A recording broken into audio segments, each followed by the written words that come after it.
Hello students, welcome to my channel. আজ আমাদের আলোচনার বিষয় ভৌত আলোক বিজ্ঞান। আলোর বিজ্ঞান ব্যাখ্যা করতে গিয়ে আমরা সাধারণত আলোক বিজ্ঞানকে দুটো ভাগে ভাগ করতে পারি।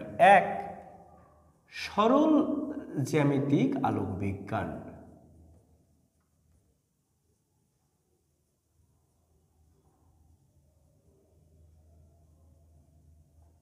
আর দুই, ভৌত আলোক বিজ্ঞান। ভৌত আলোক বিজ্ঞান। সরল জ্যামিতিক আলোক বিজ্ঞানে আমরা দেখি যে আলো সরল রেখায় যায়, মানে ছিদ্র বা প্রতিবন্ধকের আকারের তুলনায় আলোর তরঙ্গদৈর্ঘ্য অত্যন্ত ক্ষুদ্র বলে বিবেচনা করা হয়।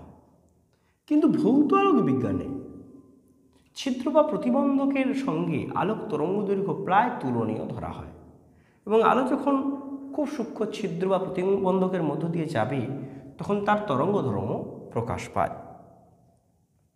বিজ্ঞানী হাইগেন্স এই আলোর তরঙ্গ সত্তাকে ব্যাখ্যা করার জন্য তিনি হাইগেন্সের তরঙ্গ তত্ত্ব উপস্থাপন করেছেন। তো তখন বিজ্ঞানীদের মনে প্রশ্ন আসে যে আলো যদি তরঙ্গরূপে যায় তাহলে মাধ্যম ছাড়া তরঙ্গ যায় কী করে। সে সময় পর্যন্ত বিজ্ঞানীদের ধারণা ছিল যে তরঙ্গ বিস্তার লাভের জন্য অবশ্যই মাধ্যমের প্রয়োজন হয়, কারণ শব্দ তরঙ্গ যেমন বিস্তার লাভের জন্য মাধ্যমের প্রয়োজন হয়, সেরকম আলোক তরঙ্গ বিস্তার লাভের জন্য নিশ্চয়ই মাধ্যমের প্রয়োজন হবে। তো বিজ্ঞানী হাইগেন্স এই ঘটনাকে ব্যাখ্যা করতে গিয়ে বলছেন যে আলো যখন মাধ্যমের মধ্যে বিস্তার লাভ করছে, ইথার নামে কোনো একটা কঠিন, অত্যন্ত কঠিন মাধ্যমের মধ্যে বিস্তার লাভ করছে।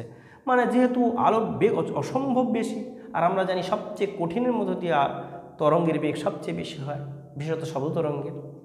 তো উনি একটা ইথার নামে একটা মাধ্যমে কল্পনা করেছেন, কিন্তু বাস্তবে ইথার নামে কোনো মাধ্যমে অস্তিত্ব পরবর্তীকালে প্রমাণ করা যায়নি, বা ইথার নামে কোনো মাধ্যম নেই। পরবর্তীকালে বিজ্ঞানী ম্যাক্সওয়েল যদিও প্রমাণ করেছে আলোর তড়িৎচুম্বকীয় তরঙ্গ। তো আমরা দেখব যে আলোর এই তরঙ্গধর্ম ব্যাখ্যা করতে গিয়ে প্রথমে দেখব যে আলোর তরঙ্গ মুখটা কি, তরঙ্গটা কি।